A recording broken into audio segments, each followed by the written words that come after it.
Welcome to Kingsman Software's Beyond the Build podcast. At Kingsman, we pride ourselves on building enterprise-quality software, and we have the privilege of meeting some pretty interesting people along the way.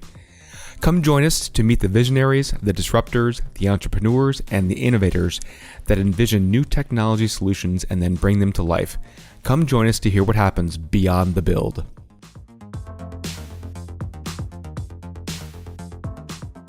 Welcome to Kingsman Software's Beyond the Build podcast. I'm Kevin Carney, Chief Operating Officer of Kingsman Software, now a Spark company, coming to you from beautiful Camp North End in our Bourbon podcast studio. Our sound engineer today is Bill Clarisi, our intrepid CEO, and what's your preferred title now? Head of audiovisual? Head of AV. Head of AV. Right. Okay, Yeah, that's the appropriate term.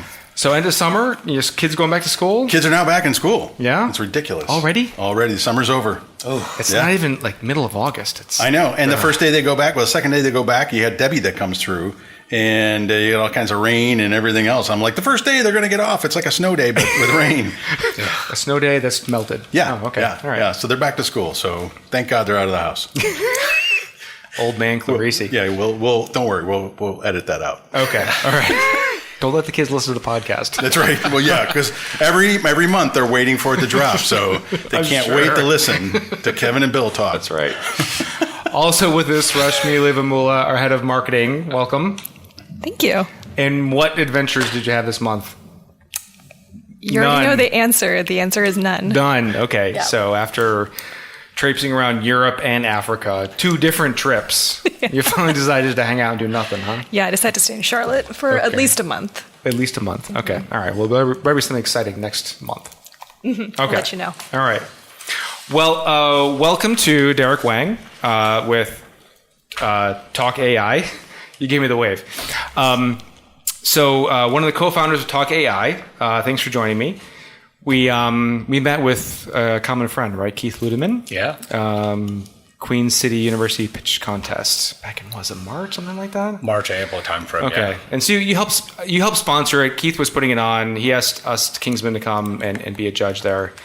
And I didn't realize you were a trustee on Queen's University. Yes. Yeah. Board of trustees. Wow, that's pretty cool. It's a great school. Okay. Great. School, yeah. And then it's not the only school you have affiliation with, right? So you do your PhD at UNCC. Yep. And then you worked there as well for a little bit. 3 years. 3 years? Professor over there, yeah. Professor over there. So professor in business, because you're on a lot of boards too, right? You're an investor, previous co-founder of Stratified, had an exit there. You're like all over the board. You're the man. Yeah. The place to be. Where's the stick on the head? Come on. Spill it out. No, I'm just saying that's really impressive that you're both business and education at the same time, and then being on the board of advisors, the trustees, you're bringing it back as well. So that's a lifelong learner for something around town, right? Every day you're learning something more, and I think the opportunity with this construct in Charlotte really give you that. I'm meeting friends like you, like Bill, and the team here. It's fun to learn. It's always fun to learn. I also saw you were on the board or advisors of Discovery Center. Yeah. That's I love that place. It's a great place for kids, got young kids. They go there every week and they have a strong leadership there. So. Okay. Yeah. All right. Love it. Welcome. So tell us a little about Taalk and how it brings conversational AI to the business world, and give us a little bit of background, just what the company does, and maybe some stats and some numbers as well. And I've got some stats on the board as well, but also we can I can prompt you if you need them. No, thank you. I mean, thanks for having me. This is great to be here. And I think business is all about fun and making a real world impact with everybody. So part of this really led me to meet one of my co-founders, Paul Roberts. Paul himself brought a company to NASDAQ in the 2020s. And we got introduced to each other. This is fantastic. Like you talk about the Queen's kind of a spring pitch event. It's how entrepreneur dating. So one of our yeah, exactly. Funny enough. So I was sitting on the sideline after I transitioned out of Stratified, and one of our mutual investors just called me and said, Derek, your wife already called me. She's tired of you moving all the furniture around the house. Get about. Yeah, just fly up to New York. I'm going to fly you up to New York. You're going to meet this guy, Paul. You like him. So Paul on the other side is the same. So we got put by the investor together. a few more drinks together. We're like, oh, what are you doing these days? He was like, Derek, like, I believe in blockchain way before, and I think I should use blockchain to buy Chinese food now, but that didn't happen. We're going to laundromat to steal coins and everything, right? So what is hot on the street? I was like, hot on the street, probably AI. So I showed him what I was prototyping back, and I was bored. I was building some AI agents with voice, with large language model. And he was like, buddy, you might have something on your mind. I was like, okay, I don't know. I don't know how to go to market with this. I'm building for fun.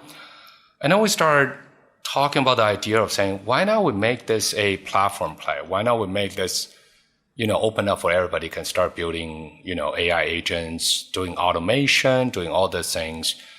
And that plays in my strengths before when I built Stratify was a platform. Everybody can start using it, software as a service. So I said, great, I can do this if you can find me the first buyer. So after the second round doing a company, I don't want to build something in a vacuum, right? I'm trying to find somebody to buy it. Find me a buyer. And he came That's the ultimate test to figure out whether your idea has merit, right? And if somebody wanted to check, right? It's like, it's $1, $2, I don't care. We can work the back end. But so he came from the performance marketing side, and he was like, leave that to me. And God willing, in 3 days, he was like, I got this guy who's in the financial services space. We should talk to him. And he does a lot of outbound conversation with customers and helping them through financial hardship. Let's try the AI. So you remember in Kingsman, you guys do this almost every day, right? You prototype, you gave a lot of company a lot of lifting, but when the sausage was made, especially first iteration, stuff is like you have a hamster on the back and running the wheels and powering the server and all this stuff. Don't look behind the curtain. Don't look behind the curtain, right? So at that time, we built the prototype, we gave the guy, and the guy, because it's a conversational AI, the guy really literally pick up the phone and talk to the person. So that whole day, I was sitting behind the computers waiting for the call signal to come in and say, damn, why is Josh going to call this thing? And then we start seeing the server tracking, we start seeing our large language model start responding to it, we start seeing all our voice go into it, and the conversation, literally line by line, was like hog-eyeing, what did this guy say? What did our... It went great. Yeah. And then the next morning, wake up, the guy was like, hey, here is the check. Like, let's run it for a quarter. Let's see how it goes. Okay. We might be onto something. Yeah. That's why Taalk started. It really is not from just ideation. It's really day one, I would like to say, has some product market fit in the way where people want to pay for it. Right. And it just took off from there. And if you think about it, that was December last year. Yeah, you were still stealth then, right? I was stealth. We were stealth for a long time. We built the prototype in December. We started releasing it. And then up to this point, we got 3 public companies working with us. Really? Yes, sir. And what are some of the stats, like referencing your website here, you've got some huge numbers on a daily basis. Yeah. In just 6 months, 8 months, I guess. Right? 8 months right now, fully in production around March, end of February. So you can say scaled up in that time period, about 6 million minutes per month that people are calling. Per month? Yeah, 6 million minutes. Think about that, right? Yeah, and then we got 1 million text message sent per month over to the market now. And it's kind of exploding as well, because this is data for last month. Yeah, I just want to reiterate, that's not like life to date. Like that's just in the last month. Yeah. In July. Yeah. Okay. We're super psyched about it. And to the point where I appreciate our shameless plug into this, our good vendor Twilio. I love vendor Twilio, and they're really good vendors for us, and they have a team for us. So they help us scale quite a bit. Okay. Nice. Okay. So 6 million minutes, 1 million text messaging, and 100,000 customer engagements per hour. So per hour? That's actually what's making this possible, right? So we can dial out. The scale's amazing, right? 100,000 dials per hour per customer. Per customer. If you want that's to go what up, you can scale to? Yeah. Amazing. And we can sell even faster than that, but that's where we are right now. Okay. Wow. All right. Amazing. Okay. What I also liked about this is that, at least in your last version of your website, you mentioned ROI number. Is that still a valid ROI number? 4.8x? Yeah, 4.8 is where on the market rate we display. Okay. So this is the thing. When we built Stratify, right? So it was good, really good company. We do a lot of customer experience. One of the things we can never crack was how can we justify ROI? Sure. Because it's in the back of the office, right? Right. Now we move to the front. The ROI sales. It's very transparent, right? Hey, $1 in, $2 out, $5 off, $6 out. Yep. to the point where we start displaying. I never done that in my life. But now, when you log into our dashboard, we'll pre-ask you, hey, Kevin, how much would you pay on the lead if it's converted? Is it $60, $70, $80? You would say, hey, average is 40, whatever number. Okay. We directly show that in your dashboard, in your login. Here's the money you make out of Taalk, minus the cost hours. This is ROI. Okay. People loved it. We love it too. It's making conversations so much easier and straightforward. Sure. So using that, if the commission was $48 and you put $10 into Taalk, you're going to get $48 commission back. That's your Exactly. That's your 4 time. Yeah. Right. Okay. It's very simple, straightforward, and 4.8 is on the lower end. Wow. Okay. So, with the prototype, so you built a lot of this yourself, right? You built some of this with one of our co-founders. Yeah. Okay. Slavic is a really good dude. We call him the beast in the company, right? Is that a good thing or a bad thing? I don't know. It's a very we good call thing. Bill the beast sometimes too. I love it. So that's not a compliment. That's why that's a compliment. That's a compliment. At least that's the way I take it. No, he's a full stack, really good friend of mine. We know each other for over 20 years. Okay. He just crank it out. Somebody can keep up the pace with me or tolerate me. It's always a beast anyways. Yeah, tolerating is always. You're earning a beast status, man. All right, so let's pause for just a second. We're do some a little bit of an icebreaker. So, Taalk is calling people on the phone, and so these are 3 fun facts about the telephone. And we talked earlier. Maybe you know these things. I don't know. We'll find out. Probably don't. And you guys can chime in as well. Okay. All right. Okay. This is about Alexander Graham Bell. It is about Alexander Graham Bell. Fun fact, Kevin. What? I played Alexander Graham Bell in 5th grade. What? Oh, yeah. Oh, I do remember. Old Alexander Graham Bell. Once he was older, not the younger one. Did you have the same sort of glasses off your eyes like you're doing right now? No, but I did have a white hair like I do now. So, yeah. It's become maturity. That's why there's the beast over there. The more things change, the more they stay the same. That's exactly right. Okay. What did you have to don't say what you had to say. Because maybe this was it. Oh, all right. Sorry. So on March 10th, this is question 1. Get the soundboard ready? Oh, yeah. All right. March 10th, 1876. What were the first words transmitted by a telephone by Alexander Graham Bell? There's 3 choices here. A, what hath God wrought? B, 1, 2, 3, 4. Is it snowing where you are, Mr. Thiessen? And C, Mr. Watson, come here. I want to see you. So what hath God wrought? 1, 2, 3, 4. Is it snowing where you are? And Mr. Watson, come here. I want to see you. I want to go with B. B. 1, 2, 3, 4. Bill? I was in the play. You were in the play? Yeah. So I know this answer. So last question immediately then. Oh, yeah. Turn your mic off? Wait, she has me to turn my mic off. You're back. Hello. A. What hath God wrought? Wrought. Yeah. Made, right? Mm-hmm. Yeah. Bill, all right, so Bill, you know the answer to that. Bill, the answer. Bill, the answer is C. C, that's right. Mr. Watson, come here, I want to see you. Interesting. So for the rest of you, what hath God wrought was actually Samuel Morse on the telegram. In Morse code, right?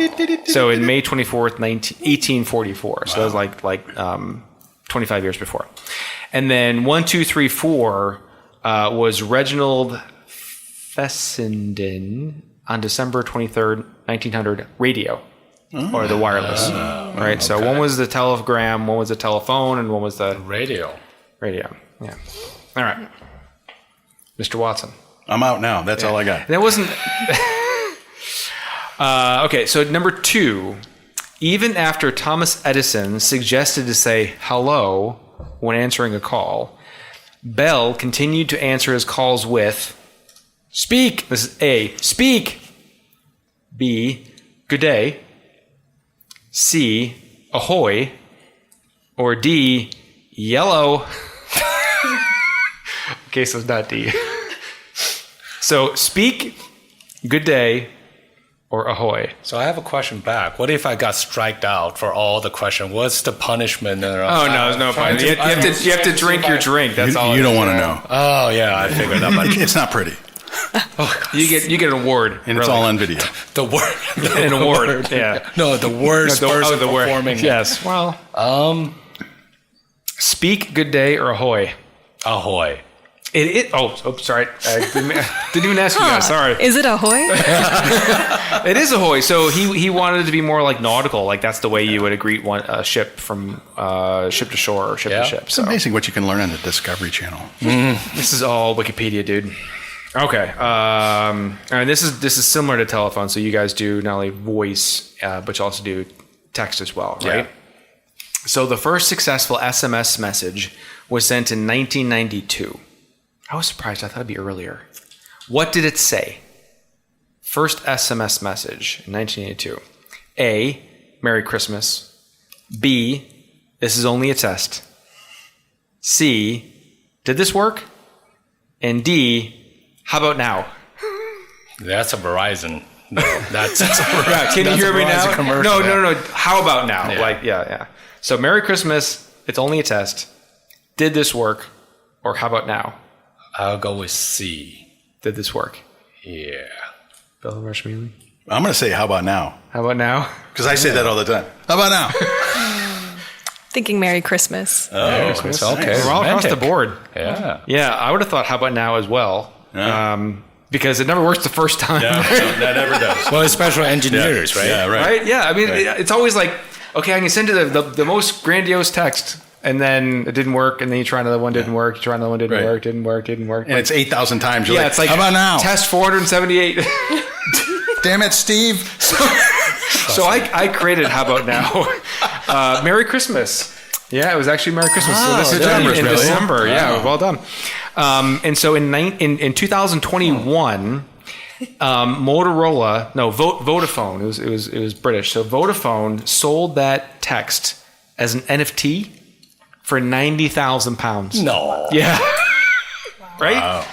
Are you writing this down? Yeah. No, I am. Merry Christmas. $90,000 too. I mean, Yeah. first talk call probably in 20 years going to make. See, that's what you need to do, right? Take the first talk call and turn it into an NFT. Right? That's amazing. I know. All right. So, all right, let's get back to business here. Out of three. Yeah, let's get serious. I'm not Jeez. the worst. Yes. All right, so back to business.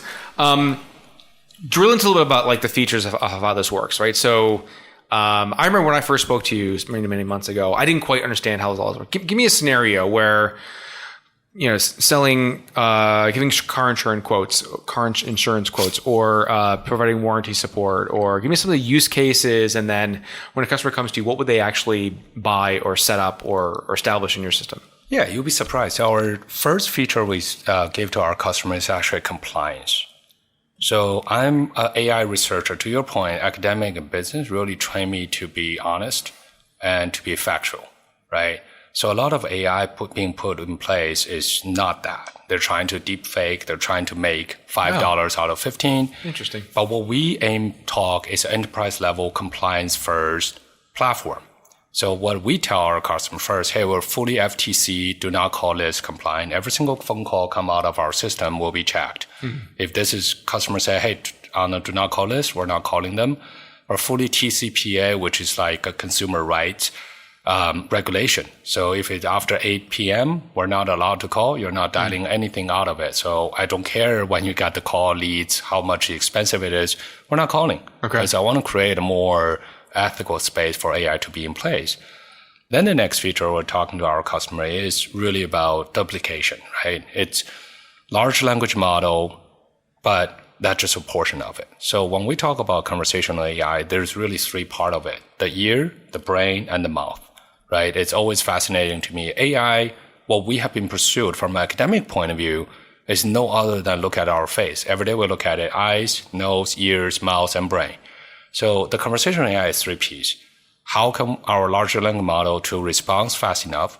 How can we use the speech to text to recognize the sentences more carefully in short amount of time, no latency? Mm-hmm. And how is our speech going to talk to the customer in the way, tonality, speed-wise, and everything that fits into the customer, right? Okay. So we spend a lot of time looking at that. Now everybody just go out and say, hey, this is ChatGPT. I'm going to use it. I'm going to link all different services together. You can do that. I call that, and my wife is in university in the lab doing AI. We both laugh about it. It's like, that's more like a university project because everybody's just shooting for making this thing happen. They don't really think about in the split of milliseconds, your brain is processing, is this AI or is this human? Does it sound good or not? Does it, like, we're not trying to deep fake anything, but when you try to sell people stuff, you need to make sure that they feel comfortable about it. Right. And that's where a lot of our effort went in. It's a huge amount of engineering feat, right? You think about latency, but also you think about how the AI is not going to cut the customer when they're responding. Sure. Because everything is energy. When you're talking about telephone, right? Everything is a signal that goes up and down. And the thing that I was joking to my co-founders, Slavik and I were both telecommunication and undergrad. We learned DSP, we learned all these things when we were back there. After 10, 15 years, when we started doing Taalk, we were like, oh, we need to put a DSP on this. We need to transform this in 4 years. We need to calculate the energy consumption and making sure that... I was like, this reminds me when we were preparing for the final exam 15 years ago. I was like, you remember all this. I forgot most of it, and I remember. But that's what Taalk's feature is. The whole feature is not just one component, it's the whole components add together. And so the AI is more human-like when you're communicating. I was telling with you earlier, we added background noises, we're adding the filler words and the and ahs, right? That's what natural for people to hear. But also what we're looking at to kind of put into the system is the dialers. When we started it, we didn't build any dialers. We didn't really think, if you talk to Derek about dialer back in December, just last year, I would laugh you off. What is a dialer? I pick up my iPhone, I'm calling people. That's it, right? That's punching the numbers. Mm-hmm. But no, there's so much stuff in the dialer. Like right? what? Like what? Like what? Yeah. What? Tell us. Tell me. Think about it. Your iPhone, if you put on Do Not Disturb, okay, right? Mm-hmm. If I call you, my phone got rejected. Okay. Right? I can't go in. But you know this. If I call you back to back twice, that number goes through. Really? Yeah. Really? Yeah.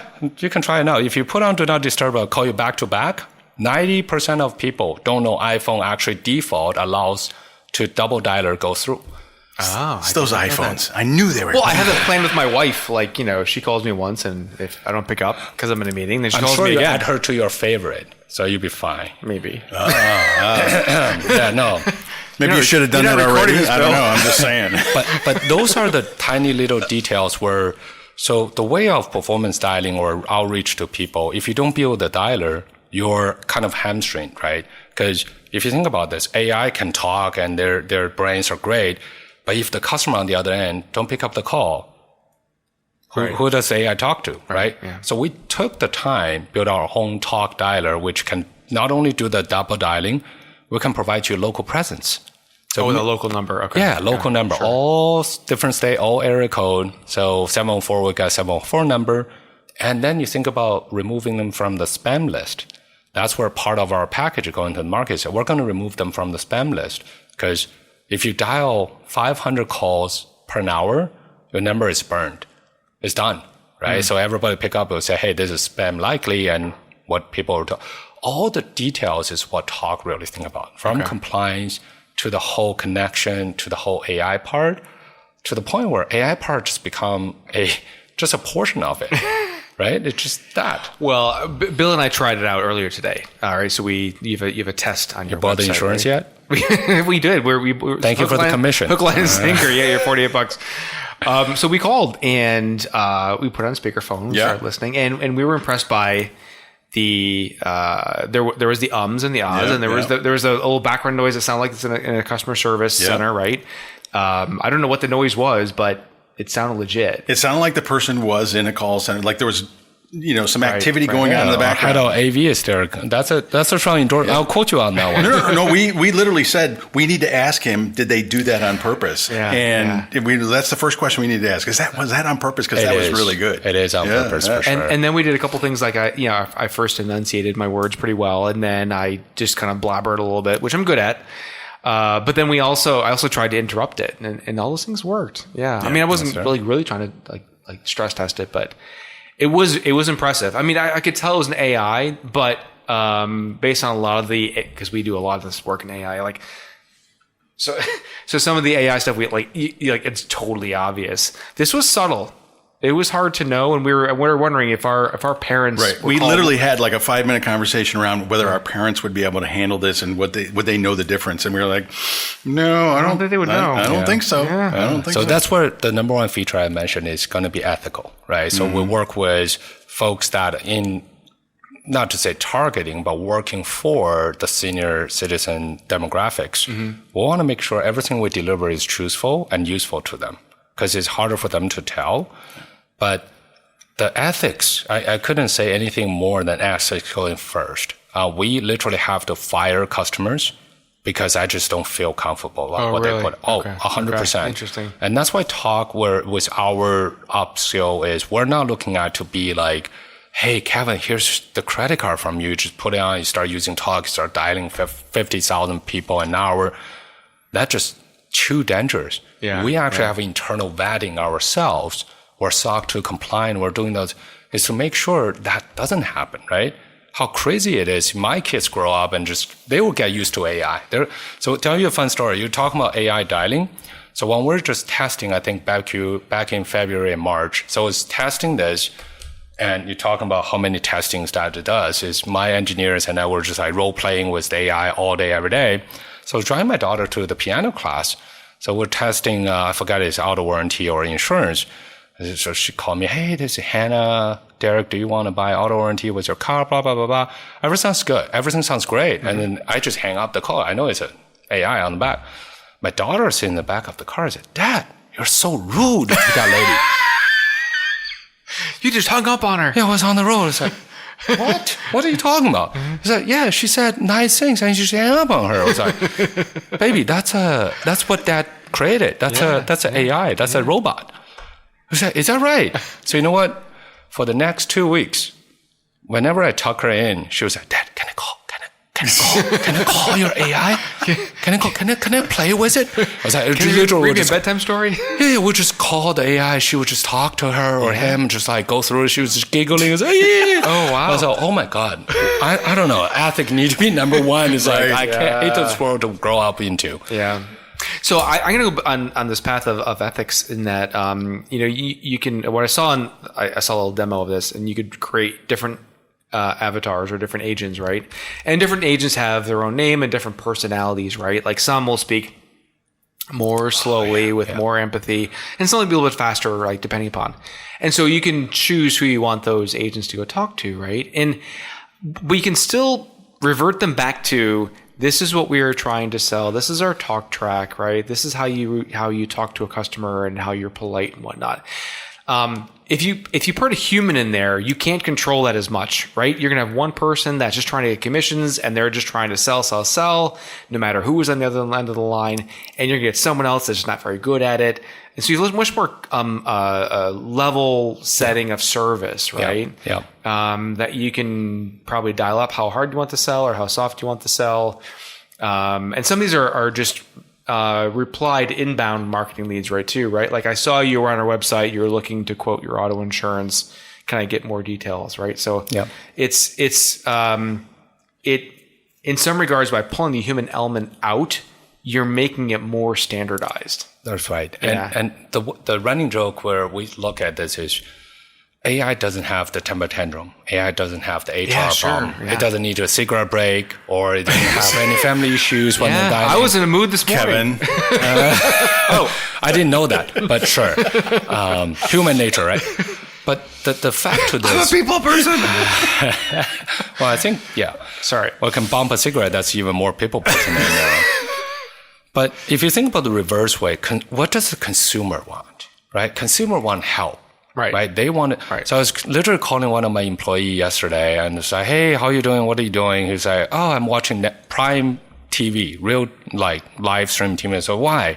He was like, because I can get the commercials. I said, interesting. He wants the commercials. He wants the commercials. That's sick. That's what I thought. No. But it's like, people are craving for good stuff that can make their life better. Sure. Yeah. And that's what commercials for. But then if you have the experience when on the receiving end, if you have an AI who is not emotionally fluctuated throughout the day, because if you are outbound sales BDRs, right? I had I think certain people, BDR team in Stratify, every day they start calling, emailing, and somebody would just curse them out. It's like, why are you calling me like you? And then how is he going to face his whole day? Yeah, the rest of that go to the AI doesn't matter. Right. Like we literally have a public company. they're providing feedback almost in real time. It's really cool. They gave me the feedback and everything. They're like, so Derek, this AI got a lot of profanity words. Can we add something to tell the AI not to respond to it and just hang up? So I wrote back. It's like, dude, listen. AI doesn't get offended. Yeah, it's all good. It's like next call is like the memory of a goldfish, right? It doesn't remember anything, even though it's a memory. So I said, that is very true. If my agent got this, their whole day is gone. Yeah. It's like that's why you use AI for. And the customer on the other end got the same loving AI trying to give the product of your life, and then just see if you're interested or not. If you don't, great. If you do, you got good customer experience. Yeah. Because AI doesn't look for commission to your exact point. It doesn't try to sell you something that it doesn't feel comfortable selling you. And on top, Taalk doesn't want people to sell stuff that, 1, 2, 3 gold. You should buy gold IRA. It's like, no, shut that stuff. So yeah, I can't sleep. So for me, Taalk is really using AI in a way where I can go to sleep proudly of saying I'm serving the community, serving the society with good company, good products. But yeah, a lot of fun coming out of this way. Okay. So we had a client once 12 months ago that is a doctor's office, and they wanted to call their patients before their appointment. I want to see if this is a use case. So a patient's coming in tomorrow, and we want to call them and say, confirm your appointment. That's pretty basic, right? Has anything changed in your medical history? What medications are you currently taking? Are you currently on the same insurance that you were on the last time you visited? What did you have to drink this morning? Like for your procedure or something like that, right? Can it do something like that? 100%. So the Taalk's premises were most use case, you can boil it down to 2 words, intent and availability. So the agent is going to confirm your intent. Hey, is tomorrow still work for you? Do you change your medicine? So the AI can perform logical determinations of if you say, hey, tomorrow is not good, our AI can actually say, hey, Kevin, what day works for you the rest of the week? And it will go to the GCal, pull Bill's availability and say, hey, I got 3 availability for Bill. Here, boom, boom, boom. Pick one. It's like, no, neither of this work. I'll look at next week, pull it again, do it again on the fly, get you rescheduled. Okay. No human involvement needed, right? And then it could qualify, right? You play with the insurance agent. If you say, oh, I have a DUI. Oh, I'm sorry, Kevin. I can't sell you the insurance right now because our company's... I don't know what you're talking about. Says the guy drink a beer right there. Hey, yours is gone. No DUIs. There's water. Oh, right. My bad. So that's where the AI can do. That's where the logical part that it does, right? So our customer will come in with, we even go beyond, we have something called a survey mode. If you have a customer that trying to qualify a guest with 50 questions, first off, for a shameless plug, I don't even understand why people ask 50 survey questions over the phone. So that's too much. Who's going to answer 50 questions? I have no idea. I really don't. I did. Wait, was that question 1? Who's answered that questions? Yeah, send that to my mom. Let's see if she answers 50 questions. But Bill, would you answer 50 questions? No. If no, then why? No. But to answer your question, that's a perfect use case because now we have a dental company that does the same. Okay. It's like their first level outbound and inbound, right? They want to reach out to folks like say, hey, Bill, you're overdue for your cleaning. Do you want me to schedule something for you tomorrow? Yeah, you do need a cleaning. I was going to say that. I thought we weren't going to talk about that. Yeah. Well, now we're talking about... This is why we're down here. Right. We're farther away from it. Sorry, I feel bad for you. Sorry, Rashmili. No, right. but yeah, we do a lot of those now. Okay. And what I liked about the examples that we saw is the ability to have react to ambiguity, right? I saw a couple of examples, live examples, and when someone said, how long have you had your current auto insurance? Yeah. Well, I'm not sure. I think it's been a long time, right? You'd expect an AI to be able to react very well to something like 12 months or 24 months or 6 months or something along those lines. But to say a long time, right? That's very semantic that you have to go figure it out, right?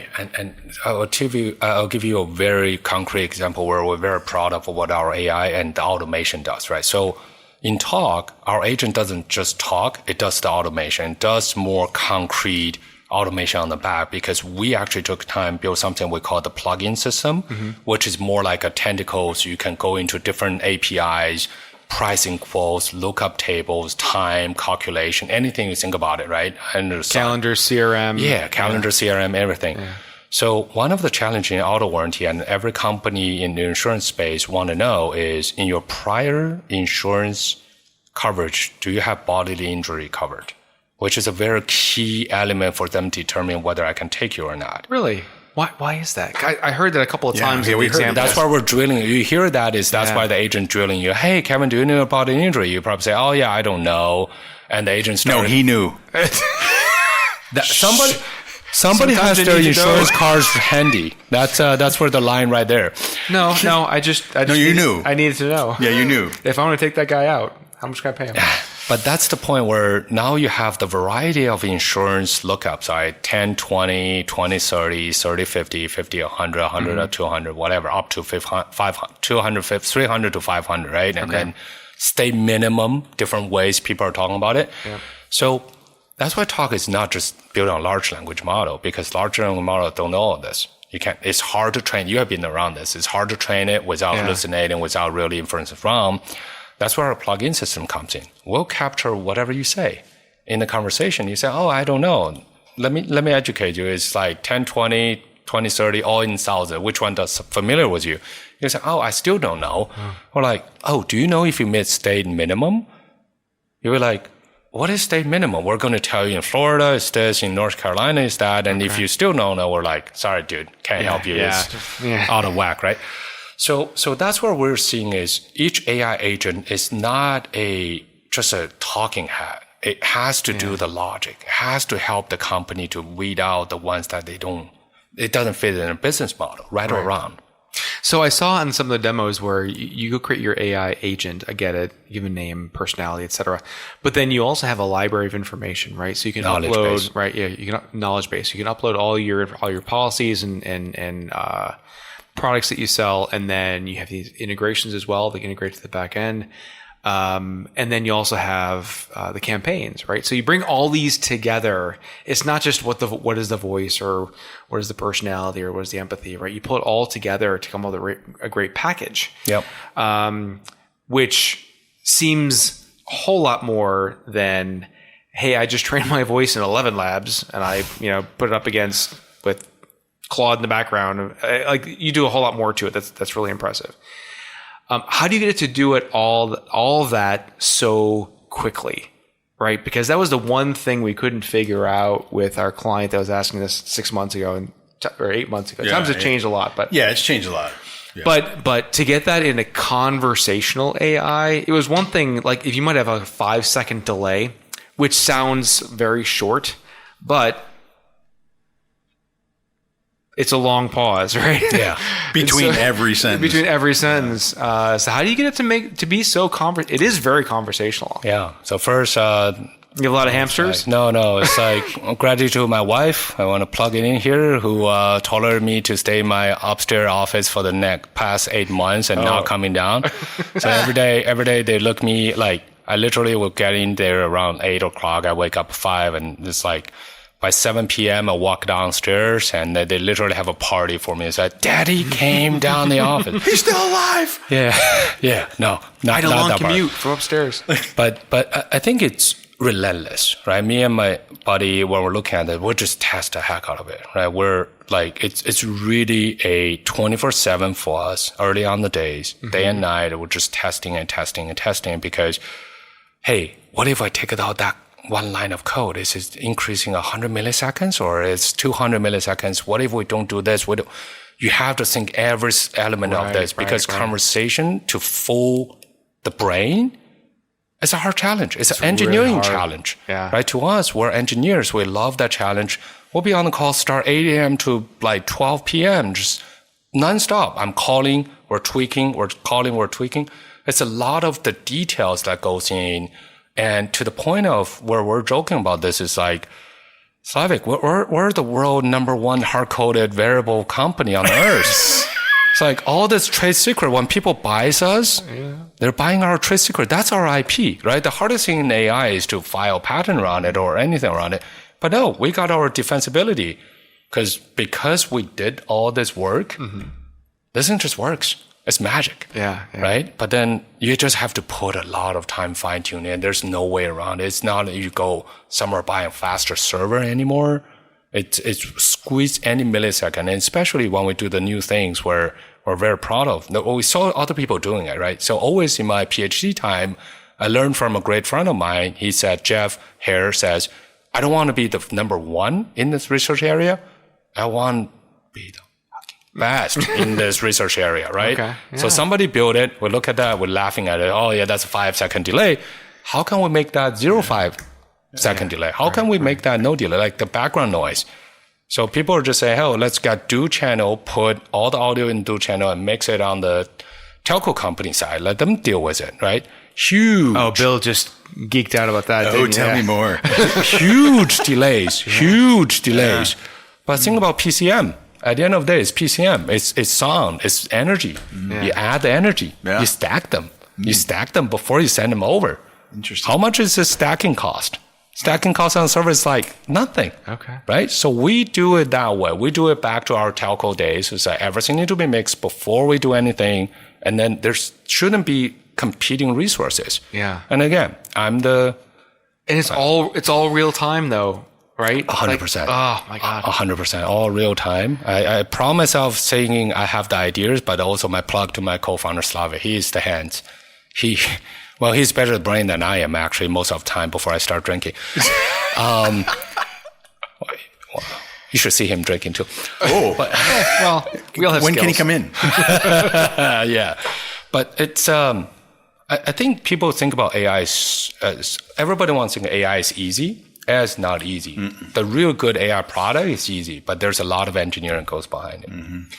So we have found, just to your point, is that making something 80%, like making it cool, is easy. Making it work right is hard, right? That last 20%, people always talk about the 80-20 rule, but that last 20% is really hard with AI. Yeah. Whether it's images or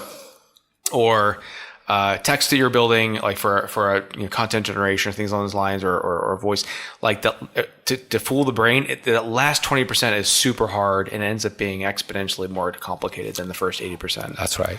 Yeah, and so a lot of our clients, so we'll show some of the stuff in our Kingsman AI in Action series. We thank you. It's easy to show, like, isn't it cool when you did this? Like we'll draw a screen on a whiteboard, and then we'll take a picture of it and put it into AI, and it's going to create that screen and put it in HTML code or whatnot, and we can put it into the application. But yeah, the button's not quite right, and it doesn't quite have our font, and that last part, the last mile, is the hard part. Yeah. So yeah, you've tweaked all that last mile part.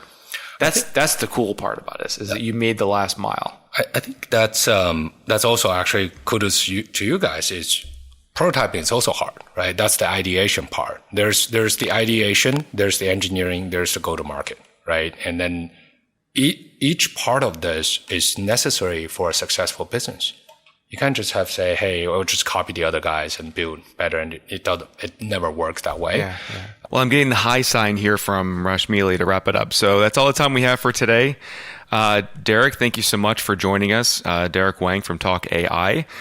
You can find Taalk AI on LinkedIn. You can find them at their website, Taalk.ai, and it's TAALK.ai. Or if you're in Denver and you're going to the Contact.io exposition on August 28th to the 30th, Taalk will be presenting there as in the exhibition hall. So thanks for joining us for another episode of Kingsman's Beyond the Build podcast, where we showcase interesting innovators in the Charlotte area. Until the next podcast, go build something awesome. Thanks to Bill Clarisi as our sound and video engineer. Thank you to Rashmili Vamula for our marketing support of the podcast on LinkedIn and other channels. And thanks to you. Thanks for joining us for another episode of Kingsman's Beyond the Build podcast, where we showcase interesting innovators from the Charlotte area. And until the next podcast, go build something awesome.